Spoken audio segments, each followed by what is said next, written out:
Hello, precious people, and welcome back to my channel.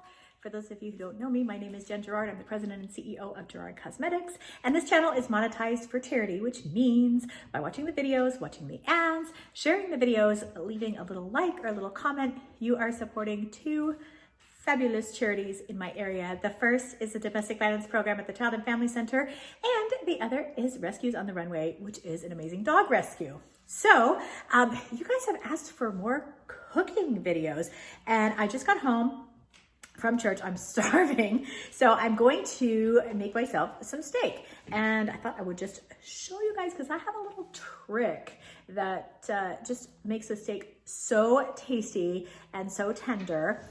And normally, under normal circumstances, if I'm not like trying to watch what I eat or whatever, I would probably use ribeye steaks, but a girl ate way too much queso dip in Houston, and so I am on a diet. So my next choice would probably be filet mignon, and I went to Whole Foods and I was gonna get filet mignon, but they had a sirloin steak that was so lean looking. It was leaner than the fillets, and they had it on sale for $7.99 a pound. And I was like, yes, please. So I bought a bunch of it, and I've already cooked some of it and eaten it.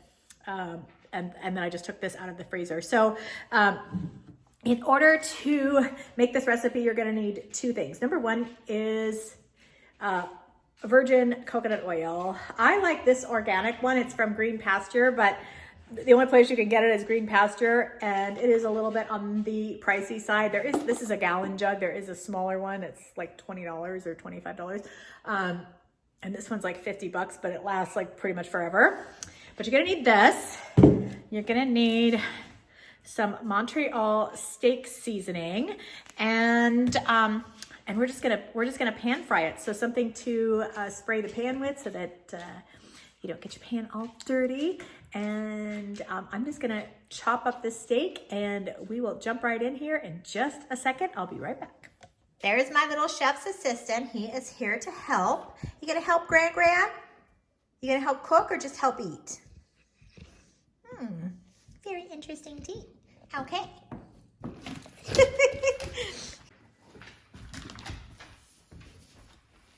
Okay, so we are going to start by trimming the fat off of the edges. You can see this is pretty lean, especially for a sirloin.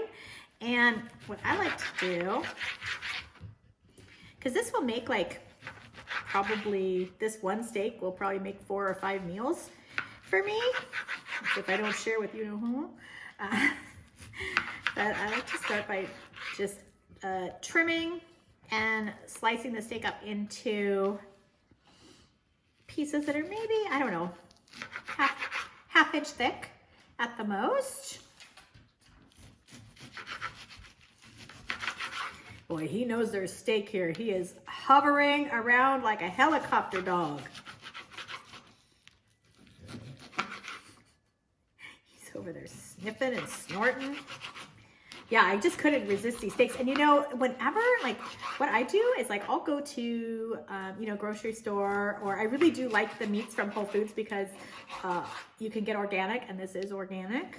And I prefer organic, and I'll get organic whenever possible, especially when it comes to chicken and steak. So, but I'll go, and if they have something good on sale, I'll buy a bunch of it and freeze it. And I mean, I don't have much room in my freezer these days because I got so much chocolate in there, but I do have a second freezer out in the garage. So, so the real food will generally go out there. What, little mister? I can see him out of the corner of my eye. He's eyeballing me. What, buddy?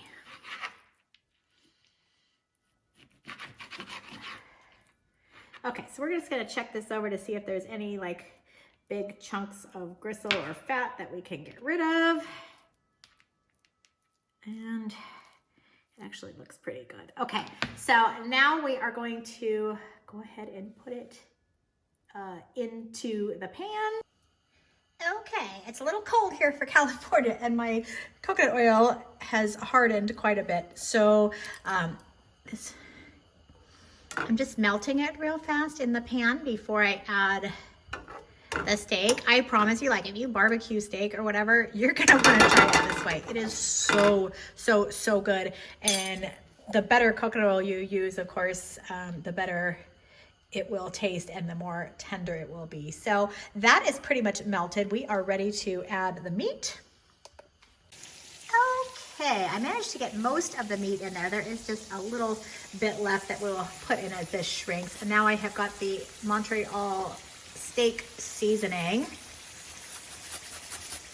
And I'm just gonna shake that on there. Okay, you want to put a fairly healthy amount without going crazy with it because it is quite flavorful and we want it to be yummy but not overly seasoned or salty when it's done. But if you don't put enough, it won't have enough flavor. So I just got this floating in the coconut oil for now, and we will check on this in a couple of minutes. I'm cooking it right now on, I would say, medium heat. You can kind of see the flame. I'd call that medium. All right, I just turned everything that was cooking and I added the little bit that was uncooked to the mix and just sprinkled some more of the Montreal steak seasoning on top. Okay, so this is the finished steak. I am so ready to dig into this. I'm hungry. And yeah, so that is it. That's your little cooking video for today. Definitely give that coconut oil in the pan frying a try. It is so good. And it works here when it's cold outside. So if you're a barbecuer and it's cold outside, then this is a great alternative for you. At any rate, if you've made it this far in the video, why not share the video? Sharing is caring after all. And don't forget to like the video and subscribe to this channel down below and ring the bell so that you'll know anytime that Yogi and I upload a new video. Thank you so much for being with me. I hope everybody is having an awesome holiday season, and I'll be talking to you very soon. Bye.